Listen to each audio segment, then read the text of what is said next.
Since we're talking about health and healing, especially if you're in the United States, most of us look to the medical industry, licensed clinicians, and institutions that provide medical care as our source of health.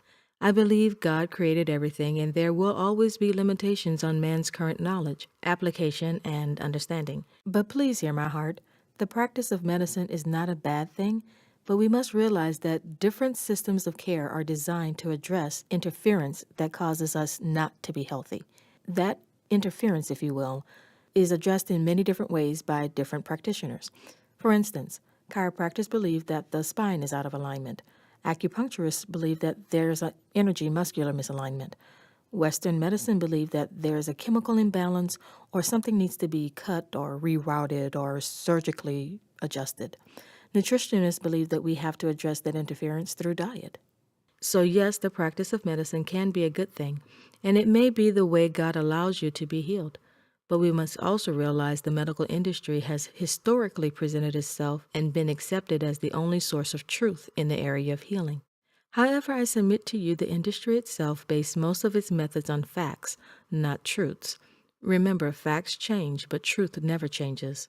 I'll prove it to you. Medical facts now proven wrong are bloodletting used to cure any ailment when it actually had no effect or led to death. Mercury could also cure any ailment, and now we know exposure to mercury can lead to death. Heroin was used to calm a cough. Yes, heroin. Lobotomies could cure depression. Arsenic and mercury could also cure syphilis. Margarine was healthier than butter. Now research shows that margarine is one molecule away from a plastic. All alcohol was bad, but as of late, one glass of red wine is good. Diet had no impact on disease, and we know that's not true today. The Food and Drug Administration, FDA, issued approval for drugs originally thought to be safe and effective, but then those drugs were later taken off the market. For example, Fen-Phen, Perfoxinen, Darvocet, and many more. Spiritual practices had no bearing on health, and now there is a body of evidence proving just the opposite.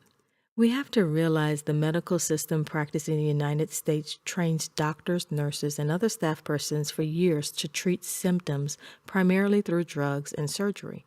Most clinicians dismiss natural cures or alternative solutions as tomfoolery, and even some religious institutions would call it witchcraft or voodoo, and they deny the very power of God they preach weekly.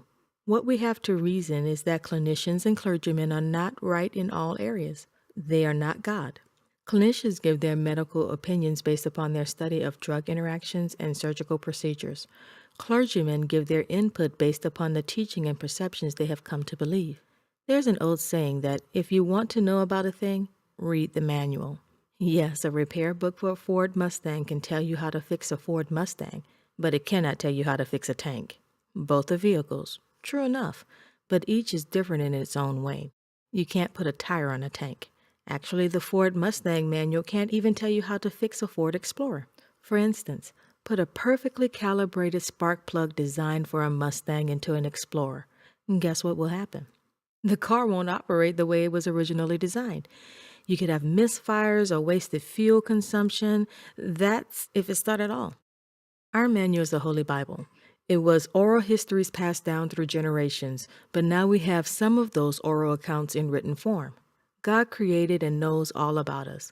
So if something is wrong with us, then it only makes sense to go to our Creator's manual to figure out how to fix it. Yes, I understand some of the original content may have been lost and or manipulated over time due to translation errors and politics, but at its core, the Holy Bible represents man's relationship to God, and when its principles are applied, we cannot ignore the power of that truth or the changes that occur as a result of the acceptance and the practice of truth presented. As it states in John 8:31 and 32, and Jesus said, "If you hold to my teaching, you are really my disciples. Then you will know the truth, and the truth will set you free. Free from what? Whatever bounds you, and that includes sickness and disease." I'm issuing in a challenge, much like the challenge of Elijah to the prophets of Baal, to prove God's power today. Try what's recommended here in the recording consistently as prescribed for a period of 40 days and document it on our website, praywithmeforhealing.org.